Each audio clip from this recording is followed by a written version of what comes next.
तो आज हम लोग सुश्रुत चिकित्सा रिवाइज करेंगे और सुश्रुत चिकित्सा से अगर आपसे मैं बात करूं तो क्वेश्चंस जो आने के चांसेस रहते हैं वो काफी कम होते हैं। अगर इवन देखा जाए तो स्टार्टिंग के जो चैप्टर्स होते हैं वो इम्पोर्टेंट है, और जो पंचकर्म वाला पोर्शन है 31 से लेके 40, और बीच में एक चैप्टर आपको मिलता है अनागत बाधा प्रतिषेध अध्याय 24वां अध्याय, उसको अच्छे से पढ़ना। तो आइए हमारे पास सबसे पहले चैप्टर आते हैं हमारे पास, जिसका नाम है द्विवर्णी चिकित्सा। और द्विवर्णी चिकित्सा में वर्ण की निरुक्ति और व्युत्पत्ति के बारे में बताया गया है। निरुक्ति क्या होता है? व्रण कात्र विचूर्ण ने, और व्युत्पत्ति जो होता है व्रण आयतिथि इति व्रणा होता है। सामान्य लक्षण देखा जाए तो सभी प्रकार के व्रणों में रुजा का होना सामान्य लक्षण होता है। वर्ण के प्रकार दो प्रकार के होते हैं, शारीरिक होता है और आगंतुज होता है। शारीरिक को हम लोग दोषज कहते हैं, और आगंतुज जो होता है उसे हम लोग अभिघातज कहा जाता है। एक सप्ताह के बाद से जो हमारे पास आगंतुज होता है वो शारीरिक वर्ण में क्या हो जाते हैं, चेंज हो जाते हैं। आगंतुज वर्णों की जो चिकित्सा का सूत्र होता है उसके लिए बताया गया है कि पित्तवत क्रिया किया जाता है, मतलब पितग्न चिकित्सा, और शीतल क्रिया के बारे में बताया जाता है। डलर कहते हैं आगंतुज वर्ण जो है 7 दिन में दोषज वर्ण के समान चिकित्सा करना चाहिए। दोषज वर्ण के प्रकार जो देखा जाता है 12 प्रकार के होते हैं, और अगर शुद्ध वर्णों को इसमें गणना कर लिया जाए तो हमारे पास 200 वर्ण जो होते हैं 16 प्रकार के होते हैं। शुद्ध वर्ण के अगर लक्षण देखा जाए तो लिखता है जीवात लाभ मृदु स्निग्ध सलक्षण विगत वेदना सुव्यवस्थित निराश्राव शुद्ध वर्ण इति उच्यते। तो ये ध्यान रखिएगा, शुद्ध वर्ण का लक्षण होता है। इसके अलावा हमारे पास दूसरे वर्ण में हमारे पास वातज वर्ण आता है। वातज वर्ण में आता है हमारे पास या वरुण आभाव अल्प श्रावी चटचटायन आता है। पित्तज वाले में किंसुक होता है उष्ण श्रावी। कफज वाले में जो होता है प्रत्यक्ष चंड कंडु बहुलम होता है। रक्तज जो होता है प्रवाल दल निचय प्रकाश, और पित्तज रक्त जो होता है घृत मंडाभम, और मत्स्य धावन तो गंधी होता है। जबकि त्रिदोषज मतलब और प्लस रक्त, ये देखा जाए तो निर्दहन निर्मथन स्फुरण तोल दाह पाक राग कंडु सुप्त बहुलो नाना वर्ण वेदना श्राव जो होता है वो हमारे पास त्रिदोषज प्लस रक्तज का होता है। फिर आते हैं हमारे पास वर्णों के उपक्रम देखा जाए तो 60 उपक्रम बताए गए हैं, चरक के अनुसार 36 बताए गए हैं। एक क्वेश्चन पूछा जाता है कि व्रण चिकित्सा का प्रथम उपकरण क्या होता है? अवतर्पण होता है। तो याद रखिएगा, व्रण चिकित्सा में प्रथम अद्रव्य उपक्रम पूछा है तो अवतर्पण, और व्रण चिकित्सा का प्रथम द्रव्य उपक्रम पूछा है तो हमारे पास आलेप होता है। सुश्रुत ने प्रथम उपकरण जो होते हैं अवतर्पण को माना है, अंतिम जो होता है रक्षा विधान को माना है। जबकि चरक ने प्रथम उपकरण जो होता है सोफग्न, और अंतिम उपकरण जो होता है लोम रोहण या लोम अपहरण माना है। पाचन कर्म गैदास नहीं मानते हैं, और लोम अपहरण जो होता है वो जेजट नहीं मानते हैं। हम लोगों ने पढ़ा था गप्पा जेलू करके याद रखना। कौन से उपक्रम का प्रयोजन शोधन और रोपण दोनों में होता है? तो याद रखिएगा हमारे पास कसाय वर्ती कलंक सर्पितेन रसक्रिया और अवचूर्णन जो होता है इनका प्रयोग दोनों में किया जाता है। वर्ण स्रोत के प्रकार जो होते हैं हमारे पास 6 होते हैं, और इसमें हमारे पास 60 उपक्रम में से 21 उपक्रम का यूज किया जाता है। अवतर्पण से लेके विरेचन तक का प्रोसीजर बताया गया है। एक इसके अलावा हमारे पास वर्ण स्रोत के उपक्रम अगर पूछा जाए तो 7 होते हैं। कौन कौन से होते हैं? आदो विमल हमने पढ़ा था। विमला अब उनके पास जाके रोई थी। सीक्वेंस इंपॉर्टेंट है, ध्यान रखना। अवतर्पण जो होता है आद्य उपक्रम होता है। सभी प्रकार के स्रोतों में आद्य और प्रधान उपक्रम माना जाता है। आलेप जो होता है हमारे पास कहाँ प्रयोग किया जाता है? वर्ण में जब उग्र रुजा होता है तो आलेप का प्रयोग, इसमें उपमा जो दी जाती है वो किसके तहत दी जाती है? यथा प्रज्वलित वेश्यमान अम्बसी परिसेचनम। और इसका लाभ क्या है? प्रहलाद ने शोधने चौसोप सहरण, प्रहलाद सो रहा था उठा दिया तो उसको रोने लगा। परिचय के बारे में बात करते हैं। वातशोक में वेदना संसार के लिए मांस रस का परिचय करते हैं। जबकि पित्तज रक्तज विघातज और विसर्ज में इक्षु रस और क्षीरी वृक्ष से परिचय किया जाता है। कफशोथ में तेल गोमूत्र क्षारोदक और सुरा का परिचय किया जाता है। जबकि उपमा के बारे में बात करें तो यथा अम्बो सिच्यमाना शांति अग्नि निक्षत ही दोषा में सहसा परिचय कर्ण सामर्थ्य। अभ्यंग क्या है? दोष का उपशमन और मृदुता आना। जबकि स्वेदन कहाँ करते हैं? जो रुजा वाला व्रण होता है, दारुण वर्ण होता है, और कठिन वर्ण में हम लोग क्या करना चाहिए? स्वेदन करना चाहिए। इंपॉर्टेंट पॉइंट ध्यान रखना। विमलापन हमारे पास वही कंडीशन अनुसार क्या है? स्थिर ऊर्जावंता मंद वेदना शोथ में हमारे पास विमलापन करना चाहिए। उपनाह बहुत इंपॉर्टेंट है, यह अविदग्ध शोक को सम करता है, और जो विदग्ध हो गया होता है उसको पाक किया जाता है। पाचन देखा जाए तो यह 11 तर्पण व्रण शोक में लाभ न हो तो पाचन करना चाहिए। रक्त मोक्षण के बारे में बहुत इंपॉर्टेंट है। अगर विषयुक्त शोफ है तो वहां पर रक्त मोक्षण रक्त जलव का आचरण से प्रक्षान कर्म के द्वारा रक्त मोक्षण करना चाहिए। स्नेह पाक के बारे में बात करते हैं तो ऐसे इंसान जो हमारे पास रुक्ष है कृष है व्रण से शोषित है उन्हें हम लोग स्नेहपान कराते हैं। वमन कहाँ कराते हैं? उत्सन मास ऐसे सोफेसु कफ जुष्टेसु, जहां कफ जुष्टेसु हो वहां हम लोग को प्रच्छदन कराते हैं। विरेचन का होता है वात पित्तम प्रतुष्टेसु दीर्घ काल अनुबंधेशु, इसमें विरेचन कराते हैं। छेदन कहाँ कराते हैं? अपाकेषु तो रोगेषु कठिनेषु स्तरेषु च स्नायुकोतेषु, जिसमें सुसु सुसु करके आता है उसमें छेदन कराते हैं। वेदना हमारे पास जहाँ पे कहीं गति मिलता है, जहाँ पे पुय मिलता है वहां पे वेदन कराते हैं। ऐषणी कहाँ कराते हैं, नाड़ी व्रण में ऐसे कराते हैं। और ऐषणार्थ जो द्रव्य होता है वो कौन कौन सा होता है, करीर बाला अंगुली और होती है। हमारे पास लेखन अवस्था हमारे पास देखते हैं, अगर कठिन व्रण है तो समलेखन करते हैं, अगर स्थूल वृत्तौष्ठ है तो सुलेखन करते हैं। दीर्घमाण पुनः पुनः, इसमें लिखन जिसमें लेखन करते हैं, कुछ भी नहीं छोड़ते हैं। जबकि कठिन उत्पन्न वास में हमारे पास वर्तम प्रमाण का हम लोग क्या करते हैं, लेखन किया जाता है। कोई पुई गर्भ अणु द्वार में पीड़न कर्म का काम किया जाता है। वर्ती का काम क्या कहता है, अतः शल्यान अणु मुखान गंभीरात मास रसित, इसमें वर्ती हम लोग डाल देते हैं। जबकि पीड़न देखा जाए तो व्रण में पित्त और रक्त का प्रकोप हो तो निर्वापण दाह शामक चिकित्सा करना चाहिए। उत्कारिका हमारे पास वर्णेशु क्षीण मांसेशु तनुस्राव अपयाकेशु, औचूर्ण जहाँ पे मेद जुष्ट होता है वहां पे औचूर्ण करते हैं। रस क्रिया व्रणों में 3-3 दिन के बाद करना चाहिए। रोपण कहाँ करते हैं, शुद्ध लक्षण युक्त व्रण में रोपण का प्रयोग किया जाता है। जबकि रोपण वर्ती कहाँ किया जाता है, तो अवेदना नाम शुद्धा नाम गंभीर नाम तथेव च, या फिर वेदनाहीन शुद्ध मात्रा गंभीर में रोपण वर्ती का प्रयोग किया जाता है। रोपण कल्क जो होता है हमारे पास, कह रहा है कि जिस कंडीशन में, कह रहा है कि अपेत पूती मासा नाम मास स्थान और होता, जहाँ पे और होता रोहरण नहीं हो रहा, हीलिंग नहीं हो रही, वहां पे प्रयोग किया जाता है। जरा एक पॉइंट लिखा है, इसको ध्यान देगा कि हमारे पास तिल जो होता है त्रिदोषज्ञ होता है।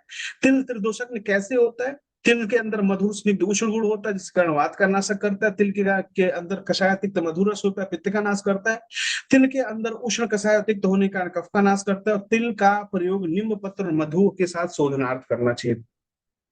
फिर आता है हमारे पास तिल जो होता है का प्रयोग घृत के साथ रोपणार्थ करता है। उपसाधन परि शुष्क अल्प मासा गंभीर वर्ण में सर्पी आलेपन से उत्साधन करना चाहिए। जबकि अग्निकर्म कहाँ करना चाहिए हमारे पास, जहां पे स्रवेत अस्म भावात मुत्रे, यहाँ पे अग्निकर्म करना चाहिए। एक इंपॉर्टेंट पॉइंट आता है वक्रता पहम चिकित्सा। ये क्या होता है भाई, जैसे हमारे पास कहते हैं ना कृष्ण वर्ण और पांडु वर्ण, किसी चीज को काला करना है तो हम लोग को किसका प्रयोग करना चाहिए, भल्लाता का प्रयोग करना चाहिए। भल्लाता को 7 दिन गौमूत्र उसके पश्चात दूध में रखकर फिर उसका प्रयोग करना चाहिए। पांडु कर्म करना है ना तो उसमें हमारे पास किसका, रोहिणी के फल का प्रयोग करना चाहिए। तो ये ध्यान रखिएगा, कृष्ण कर्म और पांडु कर्म इंपॉर्टेंट है। प्रतिसारण में कैल्शियम कार्बोनेट की चीज यूज कर सकते हैं, जैसे कुक्कांड का तो है, कपाल है, कटक है, मधु का प्रयोग करते हैं। रोम संजनम में हस्ती दंती का मसी है, रसायन का प्रयोग। और चतुष प्राणी, जो 4 पैर वाले प्राणी होते हैं उसका त्वचा रोम खुर श्रृंग अस्थि इनका प्रलेप करना चाहिए। रोम सातन, रोम सातन के लिए रेशियो याद रखिएगा, शंख चूड़ और हरताल, शंख चूड़ 2 भाग और 1 भाग हरताल को लेके लेप करना चाहिए, रोम सातन हो जाएगा। बस्ती कर्म, उत्तर बस्ती, बंधन और पत्रादान, इसमें हमारे पास बस्ती कर्म तो नहीं पता है, सॉरी नहीं याद करना है, आधा काय में बस्ती देते हैं, उत्तर बस्ती आगे वाले पोर्शन में। बंधन हमारे पे जहां व्रण शुद्ध रहता है और मृदुता के लिए और व्रण रोहन के लिए बंधन करते हैं। और सारा पत्र याद किया था, स्त्रीण नाम अल्पमासा नाम रोक्षात अनुप्रोवता में पत्रदान का प्रयोग करते हैं। सुरसादी गण का प्रयोग जो होता है कृमिक में किया जाता है। दीर्घ काल आतुर में बृहण चिकित्सा किया जाता है। सिरोविरेचन, जत्रु के ऊपरी वर्ण में सिरोविरेचन उपक्रम करे। नस्य जो कहते हैं वात के प्रकोप के कंडीशन में कौल का प्रयोग कहाँ करते हैं, जिह्वा दंतम सौथात मलहारणा मुखा स्थित व्रण में कवल करे। धूमपान कफज और वातज रोगों में। और रक्षा विधान जो होता है निशाचर रक्षणार्थ यम नियम का पालन करना चाहिए। सद्य वर्ण की चिकित्सा में हमारे पास कह रहा है कि छत्तेश उष्मण निग्रहार्थ संदनार्थम तथैव च सद्यो वर्णेषु आयतु गुण कर लेंगे। छत्र 100 रुपये भी दिए थे। व्रण के संदर्भ में कहता है व्रण के मूल या कारण 6 होते हैं, व्रण के अधिष्ठान 8 होते हैं, व्रण के लक्षण 5 होते हैं, व्रण के उपद्रव 16 होते हैं। व्रण के उपद्रव के प्रकार 2 प्रकार के, व्रणी के उपद्रव और व्रण के उपद्रव। व्रण के उपद्रव जो होते हैं 5 होते हैं, व्रणी के उपद्रव जो होते हैं हमारे पास कितने हैं, 10 होते हैं। इस तरह से हमारे पास पहला चैप्टर जो हुआ। सेकंड नंबर चैप्टर देखते हैं हमारे पास सद्य व्रण। देखो ये सारे चैप्टर्स जो है ना वो चरक संहिता में आपको नहीं मिलते हैं, तो ये इंपॉर्टेंट होते हैं, तो थोड़ा सा ध्यान रखेंगे। इसमें सबसे पहले आगंतुज व्रणों के बारे में बताया गया कि आगंतुज व्रण की जो आकृति होती है वो आयत होती है, चौकोर होती है, त्रिकोण होती है, मंडल होती है। ये नहीं याद रखना है, याद रखना सद्य व्रण के भेद जो होते हैं वो 6 प्रकार के होते हैं। चरक के सुश्रुत के अनुसार हारी 4 प्रकार के, अष्टांग हृदय 8 प्रकार के, अष्टांग संग्रह 3 प्रकार के बताते हैं। जो 6 प्रकार के बताते हैं कौन कौन सा होता है, छिन्न भिन्न विध पिच्छित और हमारे पास घृष्ट और क्षत होता है। छिन्न किसे कहते हैं, शस्त्र से प्रहार करके शरीर से अलग हो जाना, वो छिन्न है। भिन्न किसे कहते हैं कि ऐसी चीज जिससे आसों में अभिहत करना, और विद्ध क्या होता है, सूक्ष्म मुख वाले शस्त्रों से आपके के प्रहार से आशय के अतिरिक्त किसी अन्य भाग में अगर वेधन हो जाता है तो उसे विद्ध कहते हैं। और छत किसे कहते हैं, नौति छिन्नम नौति भिन्नम, दोनों के लक्षणों से युक्त होता है उसे छत कहते हैं। पिचित किसे कहते हैं, लाठी आदि के प्रहार तथा पीड़न के कारण जो अंग अस्थि के साथ कुचल कर फैल जाता है, मंजा और रक्त से सन जाता है, उसे पिचित व्रण कहा जाता है। और घृष्ट के बारे में बात करते हैं कि रगड़ आदि के कारण जो हमारे पास त्वचा उतर जाए, वहां से उषा स्रवंती करके टर्म आता है, ध्यान रखना। कोष्ठों की संख्या हमारे पास 8 बताई गई है। आपकी फुआ हरामू याद रखना, अमाशय है, अग्नाशय है, पक्वाशय है, मूत्राशय, रक्ताशय, हृदय, उंडुक और फुफ्फुस होता है। कोष्ठ वेदन के लक्षण हमारे पास लोह गंधितम आस्य गात्र दौर्गंधम एवच, और हृदय में शूल होता है। अमाशय का तो भिन्न वर्ण में रुधिर छर देते हैं। पक्वाशय में हमारे पास क्या होता है, नाभि के नीचे शीतलता आ जाती है, रुझा और गौरव होती है। हमारे पास 3 जगह ऐसी है जहाँ पे बहुत ज्यादा ब्लीडिंग होती है, जैसे छिन्न है, भिन्न है, विद्ध है, और छत में ब्लीडिंग ज्यादा होता है, इसकी वजह से वात का प्रकोप होता है। और इसके संदर्भ में हम लोग ने पढ़ा था क्या क्या करना चाहिए, स्वेदन करना चाहिए, स्नेहन करना चाहिए, वातक निषिद्ध बस्ती देना चाहिए, और वेशवार और कृष्णा उपनाह का उपनाह मतलब कृष्णा और वेशवार का उपनाह बांधना चाहिए। रक्तस्राव कम होने वाले 2 सद्य व्रण होते हैं, पिच्छित होता है और घृष होता है। और इस कंडीशन में हम लोग को क्या करना चाहिए, शीतल आलेप परिसेक और दाह सामक चिकित्सा हमारे पास करना चाहिए। इसके अलावा हमारे पास कुछ चिकित्सा सूत्र देखते हैं, जैसे त्रिकाटिका मर्म स्थान के छिन्न होने पर किसका परिसेक करते हैं, तो अजासर्पी का परिसेक करते हैं। शाखा का व्रण में बेलितक बंध या गोपड़ा बंध मारते हैं। त्रयोदशांग जो होता है व्रण के रोपण के लिए होता है। चंदनादि तेल इसी को कहते हैं।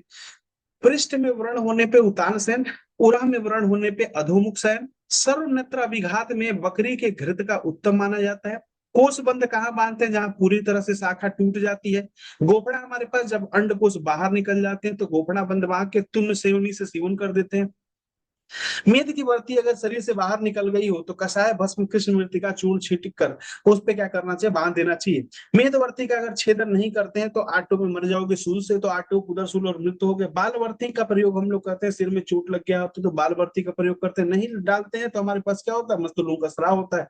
स्नेहवर्ती अन्य कहीं शरीर में चोट लग जाती है तो स्नेहवर्ती का सद्य व्रण में पित्तज वृद्धि के समान चिकित्सा करते हैं, जबकि पिचित व्रण में भग्न संधान विधि का प्रयोग करते हैं। प्रमेय और कुष्ठ में दुष्ट व्रण के समान चिकित्सा और सूल युक्त सद्य व्रण में 9 अतिशीत बला तेल का परिसेक किया जाता है। और दुष्ट व्रण में समंगादि तेल आता है हमारे पास। और सद्यो छत में वेदना हरणार्थ अगर घृत का परिसेक और बला तेल का प्रयोग किया जाता है। इसके अलावा हमारे पास पॉइंट ध्यान रखिएगा कि प्रमेय और कुष्ठ व्याधि में होने वाले व्रणों की चिकित्सा दुष्ट व्रण की चिकित्सा के समान करना चाहिए। अमाशय में रक्त हो तो गोमन, पक्वाशय में रक्त हो तो परिसेचन और परिसेक। रक्तपान की कंडीशन में कह रहा है कि अति रक्तस्राव भिन्न कुष्ठ पे रक्तपान निर्दिष्ट है। तेल द्रोणी का शयन बताया गया है, जब पूरे शरीर में आपका क्या होगा, विश्लिष्ट देहम पतितम मथितम एवच। और कुछ पॉइंट हमारे पास जैसे वपा वहन, और हमारे पास वपा जो हो चरक ने, वपा को चरक ने और वपा वहन को मतलब दोनों को चरक और काश्यप ने कोष्ठांग माना है। स्थूलांत और क्षुद्रांत को चरक और काश्यप ने कोष्ठांग माना है। चरक ने गुद को और उत्तर गुद को और अधोगुद को मतलब सॉरी गुद को उत्तर गुद और अधोगद में विभाजित करके 2 कोष्ठांग बताए। सुश्रुत और वाग्भट ने फुफ्फुस को कोष्ठांग बताया। डिम्ब को कोष्ठांग कौन बताया, वाग्भट ने। अग्नि का स्थान या कोष्ठांग है, सुश्रुत ने माना है। उंडुक को कोष्ठांग सुश्रुत और वाग्भट दोनों ने माना। बला तेल अगर बात करें तो बला तेल का प्रयोग हमारे पास कहाँ है, तो बला तेल सूतिका के अभ्यंगार्थ में प्रयोग किया जाता है, नासानाह में है, मूड गर्भ की चिकित्सा में है, आंत वृद्धि की चिकित्सा में 6 महीने तक करते हैं, और सद्यो व्रण में अभी आपने पढ़ा वेदना के हरण के लिए किया जाता है। दूसरा चैप्टर आते हैं भग्न चिकित्सा, और इस भग्न चिकित्सा के बारे में बात करते हैं कि भग्न चिकित्सा में कौन से भग्न जो होते हैं हमारे पास साध्य होते हैं, अल्पाहारी, अनआत्मम, उपद्रव युक्त और भग्नवात प्रकृति के। सॉरी, ये कैसे होते हैं, कष्ट साध्य होते हैं, अपथ्य पथ्य छोड़ दे सकते हैं। बंधन का समय हमारे पास सौम्य ऋतु, साधारण ऋतु, आग्नेय ऋतु में। सौम्य ऋतु में 7 दिन पे, साधारण में 5 दिन पे, आग्नेय में 3-3 दिन पे। बंधन का जो स्वरूप होता है हमारे पास सम और साधारण रखना चाहिए। बंधन में जो परिसेक करते हैं, भग्न में परिसेक को चक्र तेल से, नैग्रोदादि गण के कषाय से और लघु पंचभूत साधित क्षीर से किया जाता है। इसके अलावा हमारे पास गृष्ठी क्षीर के बारे में बताया गया पान करने के लिए। कौन सा भग्न साध्य होता है, प्रथम वैसी अल्प दोष वाला सुकुमार और काल हमारे पास अगर शिशिर हो तो साध्य होता है। संधान होने के लिए अवधि बताई गई है, कहता है कि प्रथमे वस्ती 1 महीने में, मध्यम वय में टूटता है तो 2 महीने में, और कालात में 3 महीने में क्या होता है, वो साध्य होता है। संधान के उपाय 4 बताए गए, आप सब आख्यान, पीड़न, संक्षेप और बंधन होता है। ध्यान रखिएगा, उत्पिष्ट और विश्लिष्ट संधि में न घटते, उसमें हिलाना नहीं चाहिए, उसको स्थिर रखना चाहिए, शीतल परिसेक और पर्दे का। नख संधि की चिकित्सा आरासस से रक्त मोक्षण करे और साली पिष्टी से लेपन किया जाता है। कुछ विशेष योग बताए गए, जैसे चक्र योग हमारे पास उर्वी का चक्कर, पादस्थी भग्न में हमारे पास व्यायाम नहीं करना चाहिए, कटी बस्ती मूसल का प्रयोग, और स्वास्तिक बंदी जो है अंश संधि भग्न में करते हैं। तेल पूर्ण कटाह का प्रयोग पार्श्विका भग्न में, तेल भग्न में पिंड धारण, मलपा याद रखिएगा, पहले मिट्टी का फिर लवण का फिर पाषाण का करना चाहिए। ग्रीवा भग्न में 7 रात्रि तक उतान शयन करना है। पंचांगी हनु संधि में, खटवा बंद हनु भग्न में, दोनों ध्यान रखिएगा, दंत के भग्न में कमल नाल से क्षीरपान कराना चाहिए। नासा के भग्न में हमारे पास नासा छिद्रों में 2 मुख वाली नली का क्या करना चाहिए, प्रवेश कराना चाहिए। इसके अलावा हमारे पास अगर बात करें कर्ण भग्न में, सद्यो व्रण के समान जो होता है चिकित्सक, कपालस्थि के भग्न में हमारे पास जब मस्तूलों का क्षय ना हो तो मधु घृत से बंधन करे, 7 दिन तक घृत पान कराएं। ऊर्ध भाग के भग्न में हमने मकघन बताया था आपको, मास्तिक से कर्ण पूर्ण और घृत पान और नस से होता है। शाखा के भग्न में अनु की शाखा अनुवासन वस्ती का, ऊर्ध जत्रु भग्न में मस्तिष्क से कर्ण पूर्ण, वही फिर से रिपीट हो गया है। शाखा गस्ती भग्न में दिखाया तो अनुवासन वस्ती देते हैं।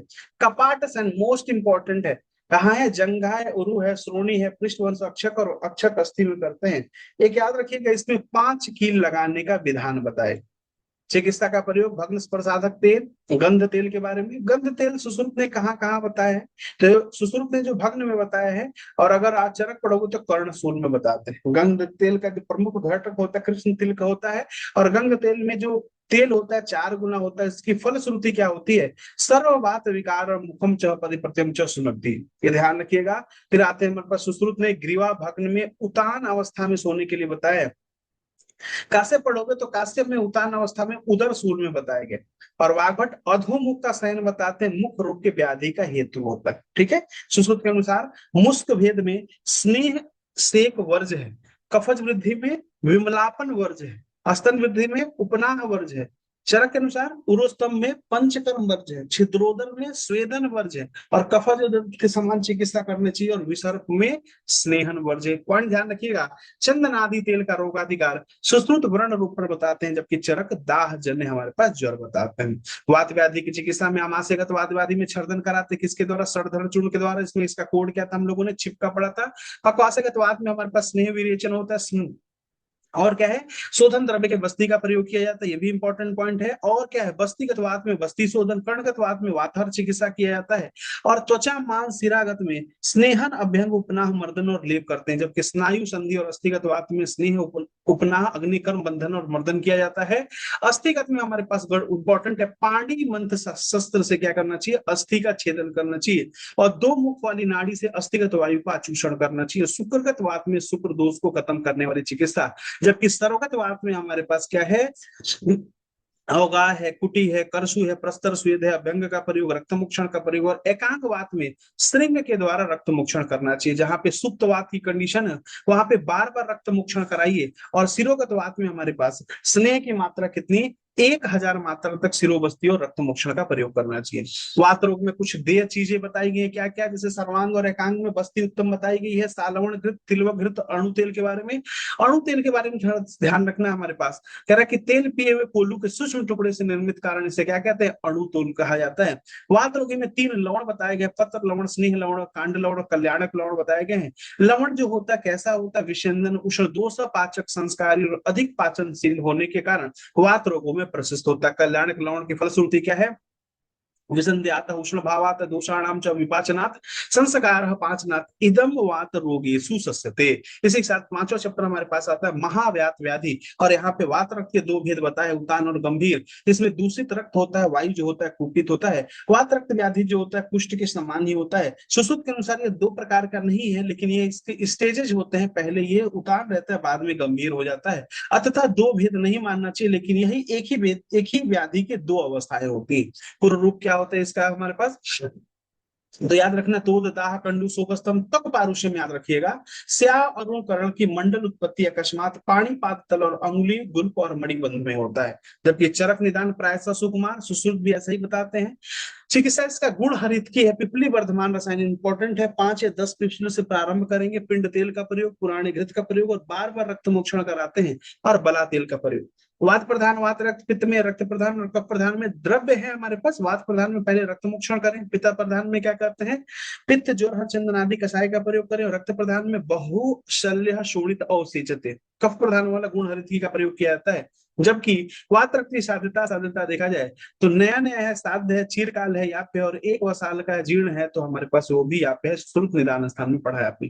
फिर वात रक्त में कुछ वर्ज्य छोड़ दीजिए। अपतानक की जो चिकित्सा होती है वो क्या करे, अपतानक में रुगुण को अशस्त्र कक्ष अवक्रुभ अस्तंभ मिड्र अस्वेदनम अवेपनम अप्रलापर अटकट अखटवापातित अबहिरावण, इन अवस्था में ही चिकित्सा करना चाहिए। मतलब ये कंडीशन है तभी चिकित्सा करिए। क्या क्या है, त्रिवृत घृत का पान कराइए, स्नेहन स्वेदन का प्रयोग करिए, 10 दिन तक वेग की शांति ना होने पर ये सारे चीज बहिरायाम को बताया गया है और चिकित्सा होता है। पक्षाघात में मृदु शोधन करना चाहिए और शोधन के बाद से अनुवासन और स्थापन बस्ती देना चाहिए। और मैक्सिमम पक्षाघात की जो चिकित्सा होती है वो आक्षेपक के समान होती है।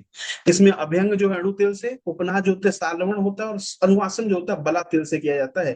3-4 महीने तक ये चिकित्सा टोटली चलती है। जबकि मन्यास्तम में अगर देखा जाए तो दोष का संगठन वात कफ होता है, इसका निदान ऊर्ध्व निरीक्षण होता है, वातज कफज नस्य देते हैं और रुक्ष स्वेद का प्रयोग किया जाता है। जबकि अब तंत्रक में कह रहा है कि तीक्ष्ण प्रदमन नस्य एवं वात नाशक चिकित्सा के बारे में हमारे को बताया गया है। कह रहे कि अपतंत्रक रोग में अपतर्पण वमन अनुवापन और स्थापन का निषेध बताया गया। अर्दित बहुत इंपॉर्टेंट, अर्दित व्याधि में वात व्याधि समान चिकित्सा करते हैं, शिरोबस्ती दिया जाता है, क्षीर सर्पी का प्रयोग किया जाता है और सिरावेद किया जाता है हमारे पास। कहाँ कहाँ, गिरदसी विश्वाची कोष्ठुक शीर्षक खंज पंगु वात कंडक पाद सहर पाद और बाहुक बाधिर धमनिगत, सिरा वेद निषेध है अबाहुक में।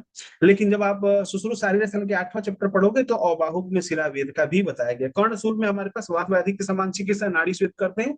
तुनि प्रतुनि में हमारे पास क्या है, कुलत्थ का यूज किया जाता है। स्नेह लवण कोशर जल पिपली आदि चूर्ण हिंगू और क्षार घृत का सेवन करना चाहिए।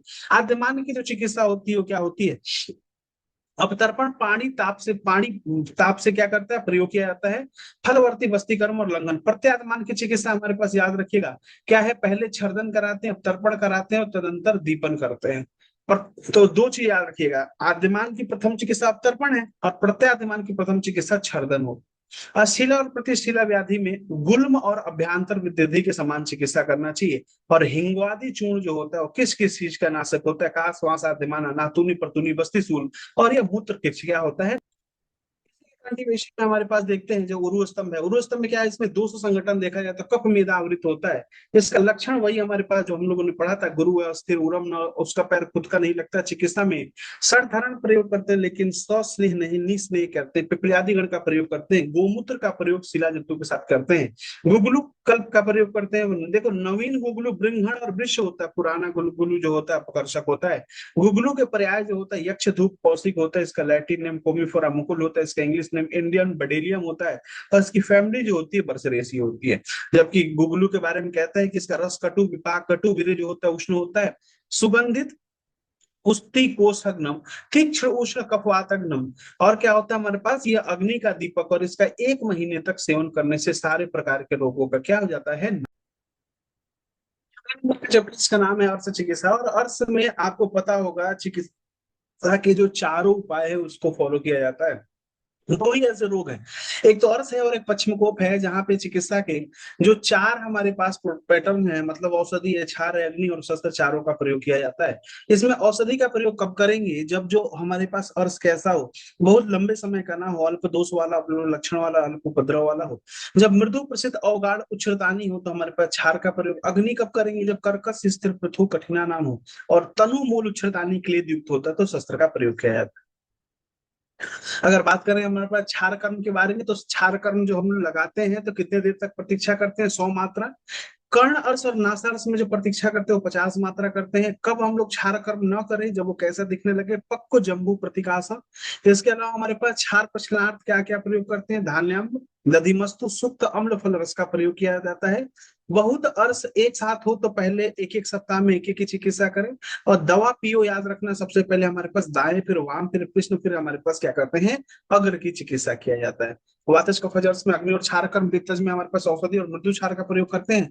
सम्यक दग्ध के क्या लक्षण होता है, हमारे पास मनस तुष्टि होती है, अग्नि तृप्ति लाग होता है, बल बड़ उत्पत्ति, अति दग्ध में हमारे पास बहुत ज्यादा ब्लीडिंग होने लगती है, हीन दग्ध में हमारे पास क्या होता है, श्याम अल्पवर्णता कंडु अनिल भूप अनुन वैगुण्यम इंद्रियाणाम और प्रसादम होता है। अर्थ चिकित्सा में जो क्षार का प्रयोग किया जाता है वो किसके द्वारा किया जाता है, हमारे पास दर्वी है, कुर्च है और सलाका का उपयोग किया जाता है। और अगर गुद भ्रंश है तो उसमें हाथ के द्वारा ही क्षार लगा दिया जाता है। अग्निकर्म जो होता है और इसका आकार महान हो और रुग्ण जो है बलवान हो तो छेदन और दाह कर्म करना चाहिए। अर्श में अधिक मात्रा में रक्तस्राव हो तो रक्त पित्त सम्मान चिकित्सा करना चाहिए। अगर द्रव्य मतलब भिन्न द्रव्य हो तो हमारे पास अतिचार के समान चिकित्सा करना चाहिए। और उसमें मलबद्धता हो तो स्नेह पान और उदावत के समान चिकित्सा करना चाहिए। वातजर्स में हिंगवादी चूर्ण, पित्तजर्स में पृथक पर्ण आदि कषाय और रक्तज अर्श में मंजिष्ठा का प्रयोग करते हैं और कफज में सुरसादी गण का प्रयोग करते हैं। अर्सो यंत्र के बारे में बात करते हैं कि अर्सो यंत्र की आकृति जो होती है गोस्तनाकार होती है। ये पॉइंट ध्यान रखना है। कह रहा है कि पुरुषों हेतु जो हमारे पास परिणाम होता है 4x5 और स्त्री होती है हस्त के तल और गुणा 6 होता है। पुरुष में एक छिद्र और स्त्री में 2 छिद्र होता है। एक्चुअली में दोनों में 2 ही छिद्र होता है। एक छिद्र से हम लोग क्या करते हैं, शस्त्र छार अग्निकर्म करते हैं, दूसरे छिद्र से दर्शन करते हैं। वाग्भट के अनुसार अर्धयंत्र का प्रमाण 5x4, पुरुष में 4x5 और स्त्री में 4x6 होता है। छिद्र का प्रमाण 3 अंगुल आयत का होता है। अंगुष्ठ परिणा के बराबर चौड़ाई होती है।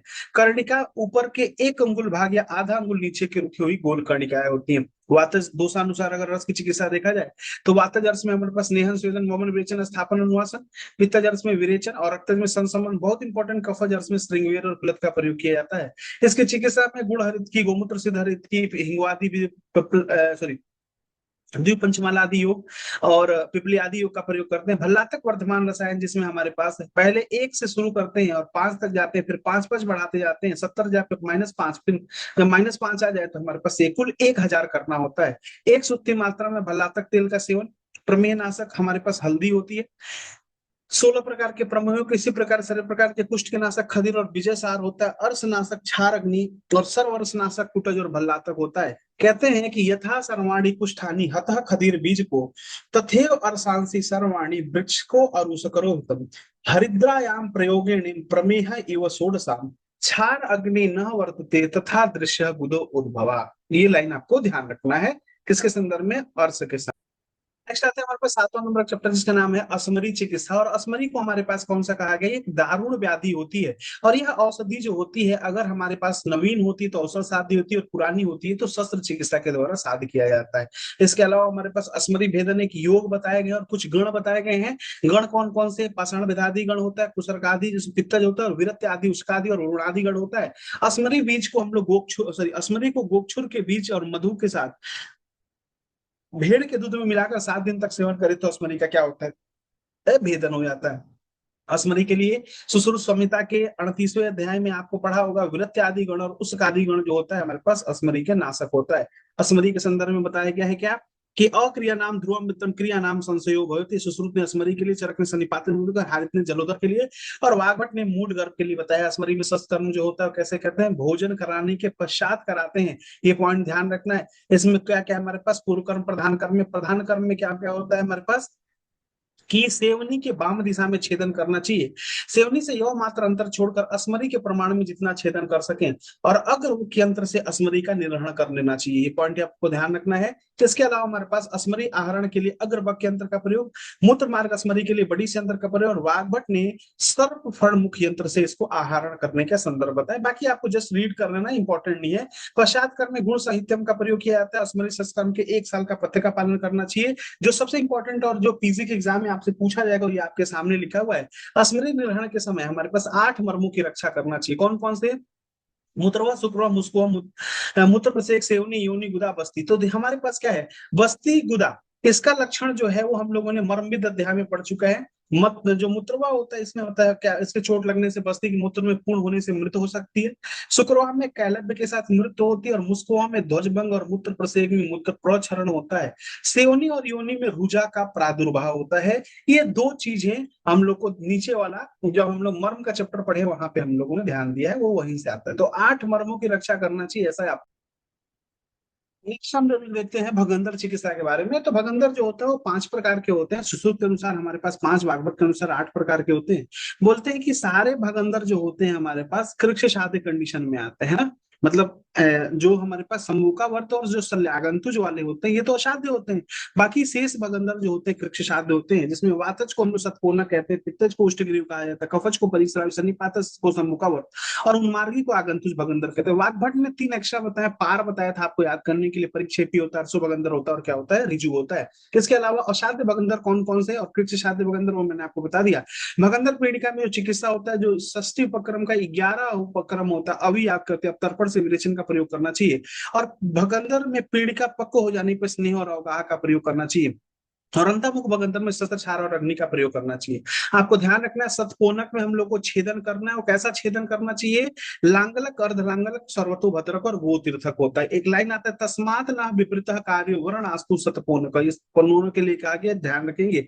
कुष्ठ गिरियों के बारे में बात करते हैं, इसमें न छेदन कर्म करते हैं, सॉरी छेदन कर्म करते हैं, क्षार कर्म नहीं किया जाता है। क्षार कर्म और अग्नि कर्म अगर बात करें तो हमारे पास उष्ट गिरियों में नहीं किया जाता है। क्षार कर्म मृदु कर सकते हैं, लेकिन अग्नि कर्म का बिल्कुल ही निषेध दिया गया है। और बंधन करके बंधन तीसरे दिन पर बांध खोलने का निर्देश दिया गया। परिसरावी बंधन में हमारे पास चंद्राकार, चंद्राकार, सूचीमुखी, अवांग मुखी और खजूर पत्रक समान छेदन करना चाहिए। और इसी में सुखोष्ण अणु तेल से गुदा का क्या करना चाहिए, से करना चाहिए।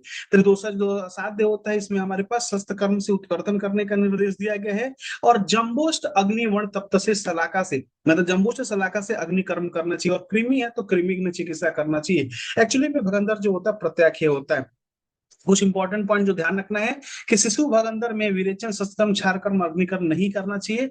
भगंदर व्याधि में व्रण शोधनार्थ ज्योतिषमती का तेल यूज करना चाहिए। त्रिवृतादि तेल विशेषतः भगंदर नाशक होता है। अणु तेल जो होता है भगंदर में शस्त्र क्रमजन वेदना की शांति के लिए अणु तेल का परिषेक करते हैं। संयंदन तेल बहुत इंपॉर्टेंट, भगंदर नाशक। न्यायवृतादि गण के द्रव्यों का कल का सिद्ध तेल प्रयोग करना चाहिए। और 1 साल तक हम लोग का क्या करना चाहिए, अपथ्य का त्याग कर देना चाहिए। भगंदर नेत्र का आकार जो होता है अर्धेन्दु सन्निभम होता है। और बुद्ध भगवान ने भगंदर चिकित्सा का निषेध बताया, कहा है कि भगंदर की चिकित्सा नहीं करना चाहिए। अणु तेल के बारे में कुछ पॉइंट याद रखिएगा। चरक ने अणु तेल वातिज प्रतिसाय में, सुश्रुत ने नासासोस में, और एक जगह और यहाँ पे चरक सूत्र के इस अध्याय में 17 जो लिखा हुआ है गलत लिखा हुआ है। भगंदर शस्त्र के पश्चात वेदना समन के अणु तेल का प्रयोग करना चाहिए। अणु तेल की मात्रा बेसिकली आधा पल होती है। और इसका ऋतु जो होता है प्राविड, शरद और वसंत में। इसमें महेंद्र जल जो होता है 100 टाइम्स होता है। पाक 10 बार होता है। 10वीं पाक में हमारे पास बकरी का दूध मिलाया जाता है। ध्यान रखना। 7वें चैप्टर, 8वें चैप्टर के बाद से आते हैं 9वें चैप्टर कुष्ठ चिकित्सा। और कुष्ठ चिकित्सा में याद रखिएगा कि इसका हेतु क्या होता है, पाप कर और पूर्व जन्म कृत कर्म होते हैं। अपथ्य और पथ्य के बारे में हम लोगों ने देखे के बाद याद रखिए, कुष्ठ के पूर्व अवस्था में उभय संशोधन, वमन वमन और विरेचन देना चाहिए। पूर्वावस्था में संशोधन, त्वगत में क्या करना चाहिए, शोधन, आलेपन। त्वचा के बाद से रक्त में हमारे पास संशोधन, आलेपन, कसायपन, रक्त मोक्षण, अरिष्ट, मंथ और अवले का। मेदोगत जो होता है हमारे पास याप्य होता है, ध्यान रखिएगा। और अस्थि मज्जागत जो होता है हमारे पास कैसा होता है, क्या था, असाध्य होता है। चतुर्थ कर्म गुणम प्राप्त याप्यम, मेदो धातुगत कुष्ठ जो है याप्य है। और 5वें में हमारे पास चिकित्सा नहीं करना चाहिए। 5वें के बाद मतलब अस्थि मज्जा और शुक्र में असाध्य कंडीशन। कुष्ठ में नस से 3-3 दिन पर, वमन 15 दिन पे, संसन जो होता है 1-1 महीने पे, और रक्त मोक्षण जो होता है 6-6 महीने पे, सॉरी 6-6 माह पे, मतलब 1 साल में 2 बार करना चाहिए। सर्व प्रकार के कुष्ठ की प्रथम चिकित्सा स्नेहपान है। और सर्व प्रकार के कुष्ठ में तूरक का तेल और भलातक के तेल का प्रयोग करना चाहिए।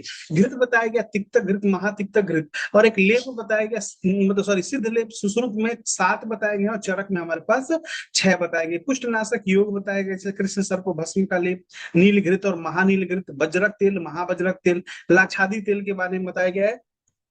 इसके अलावा कुष्ठ में अगर कृमि उत्पत्ति हो तो कारंभ का मूत्र या कारंभ का क्षीर जो होता है 6 मास तक पान किया जाता है। इसके अलावा कुष्ठ में स्नानार्थ, पानार्थ और स्नार्थ जो होता है खदिर का प्रयोग किया जाता है। खदिर की प्रशंसा में कहता है कि हंति प्रवृद्धस्तः कुष्ठम मातुर होजसाम तथा हंति उपयुक्तम खादिर कुष्ठ होजसाम। ये अंडरलाइन कर लीजिएगा। फिर आते हैं हमारे पास कुष्ठ के साध्यता। साध्यता कह रहा है कि जो रुग्ण अधिक कष्ट करके थकता नहीं है, रोम, नख और कर्तन करता, व्यायाम पथ्य का पालन करता है, स्त्री मध्य का सेवन करता है, वह रुग्ण जल्द ही कुष्ठ से क्या हो जाता है, मुक्त हो जाता है। 10वां नंबर का चैप्टर इसका नाम है महाकुष्ठ चिकित्सा। इस महाकुष्ठ चिकित्सा में हमारे पास अगर देखा जाए तो मंथ योग के बारे में बताया गया है, यव द्रव्य के बारे में, यव के बारे में बताया गया है, सहस्रादि गण के कसाय के बारे में बताया गया है, प्रक्षेप इनमें हमारे पास भल्लातक, प्रोपुनाड, इन सब चीजों के बारे में बताया गया। कुष्ठनाशक योग क्या है? नैग्रोदादी, आरगोदादी और सालसरादी गण की औषधियों का प्रयोग किया जाता है। जबकि अयस्कृति के बारे में बात करते हैं, यहाँ पे लौह रसायन, इसी को महाऔषधि कहा जाता है। इसमें तीक्ष्ण लोहे का तनु पत्र लेकर उस पर लवण बर का लेप कर दिया जाता है। त्रिफला और सालसरादी गण की कसाई को 16 बार निर्वापित करते हैं। खदिर अंगार के ऊपर पुनः तप्त किया जाता है और शीतल होने पर मधु सर्पी के साथ इसका सेवन किया जाता है। अस्कृति के सेवन के टाइम पे अम्ल लवण आहार वर्ज्य होता है। इस महाऔषधि अस्कृत का प्रयोग निर्माण माह, 1 माह या 1 माह के बाद या अर्ध माह के पश्चात करना चाहिए और सेवन मात्रा 1 तुला बताई गई है। इसके अलावा हमारे पास खदीर का प्रयोग बताया गया और खदीर के संदर्भ में क्या कह रहा है कि खदीर जो होता है, खदीर रस का सेवन आम्ल की, मधु और सर्पी के साथ करिए। खदीर का सेवन करते समय भल्लातक रसायन के समान पथ्य का पालन करें और खदीर सार की मात्रा 1 तुला, खदीर रस की मात्रा 1 प्रस्त और 1 तुला खदीर रस सार चूर्ण प्रातः काल सेवन करना चाहिए। इसके अलावा आविक सर्पी बताएगी, जहाँ ध्यान नहीं रखना है, गुड़ची सोरस का प्रयोग किया जाता है। और लास्ट में कहता है कि कुष्ठ चिकित्सा में कृष्ण तिलपाक का सेवन प्रातः काल पानी सुक्त मात्रा में क्या करना चाहिए? करना चाहिए। इस तरह से आपका यह 10 नंबर तक चैप्टर जो हुआ हम लोगों ने कंप्लीट कर लिया।